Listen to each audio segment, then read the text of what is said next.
चालाक लोमड़ी और मूर्ख कौआ जंगल का परिचय बहुत समय पहले की बात है। एक घना हरा भरा जंगल था, सत्यपुर वन। यह जंगल सिर्फ पेड़ों और जानवरों के लिए नहीं जाना जाता था, बल्कि यहाँ रहने वाले जानवरों के स्वभाव और कर्मों के लिए मशहूर था। इस जंगल में शेर ताकतवर था, हाथी बुद्धिमान, हिरण शांत, बंदर शरारती। लेकिन दो जानवर ऐसे थे जिनकी चर्चा सबसे ज्यादा होती थी। एक थी चालाक लोमड़ी, चतुर। दूसरा था मूर्ख कौआ, कागू। लोमड़ी चतुरी का स्वभाव। चतुर लोमड़ी देखने में बहुत साधारण थी, लेकिन उसका दिमाग तेज धार वाले चाकू जैसा था। वह कभी मेहनत नहीं करती थी। उसका मानना था, जब दिमाग से काम हो सकता है तो मेहनत क्यों करनी। वह दूसरों को बहलाना, मीठी बातों में फंसाना और धोखे से अपना काम निकलवाना जानती थी।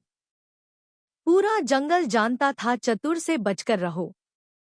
कौआ कागू का स्वभाव। कागू कौआ काला, मोटा और थोड़ा भारी था। उसकी आवाज कर्कश थी, लेकिन उसका दिल साफ था। कागू बहुत जल्दी किसी पर भरोसा कर लेता था।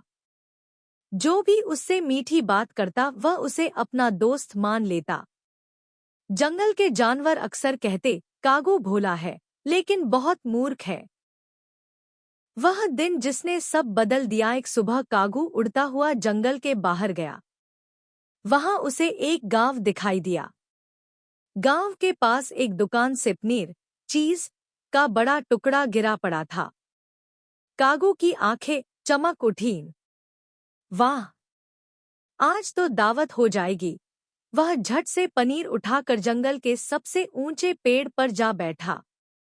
उसने सोचा, आज मैं आराम से खाऊंगा, कोई मुझे परेशान नहीं करेगा। लेकिन किस्मत को कुछ और ही मंजूर था। लोमड़ी की नजर नीचे से चतुरी लोमड़ी गुजर रही थी। उसकी नाक में पनीर की खुशबू गई। उसने ऊपर देखा। पेड़ पर कागू पनीर चोंच में दबाए बैठा था। चतुर के मुंह में पानी आ गया, लेकिन वह जानती थी सीधे मांगने से कुछ नहीं मिलेगा। उसने मुस्कुराते हुए सोचा, आज फिर किसी की मूर्खता मेरे पेट को भरेगी। चाल की शुरुआत। चतुर ने मीठी आवाज में कहा, अरे कागू भाई, क्या शानदार लग रहे हो आज। कागू ने नीचे देखा। उसका सीना फूल गया। सच में, उसने मन ही मन सोचा। चतुर बोली, इतने काले चमकदार पंख, पूरे जंगल में ऐसा कौआ मैंने नहीं देखा। कागू खुशी से इधर-उधर हिलने लगा। लोमड़ी का अगला दावत चतुर यहीं नहीं रुकी।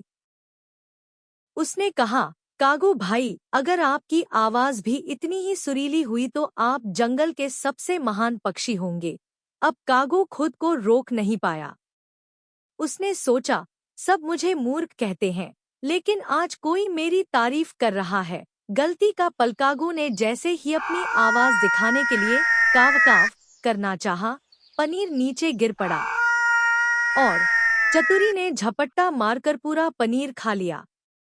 कागू की हालत। पेड़ पर बैठा कागू सन्न रह गया। उसकी आंखों में आंसू आ गए।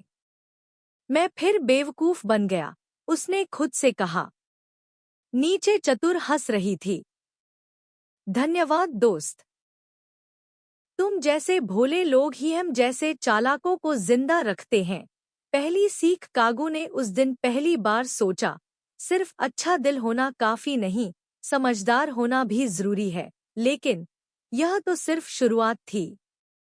असली कहानी अभी बाकी थी, क्योंकि कागू ने ठान लिया था, अब मैं मूर्ख नहीं बनूंगा। वीडियो को लाइक करें और ऐसी ही कहानी सुनने के लिए चैनल को सब्सक्राइब करना ना भूलें। चालाक लोमड़ी और मूर्ख कौआ जंगल का परिचय बहुत समय पहले की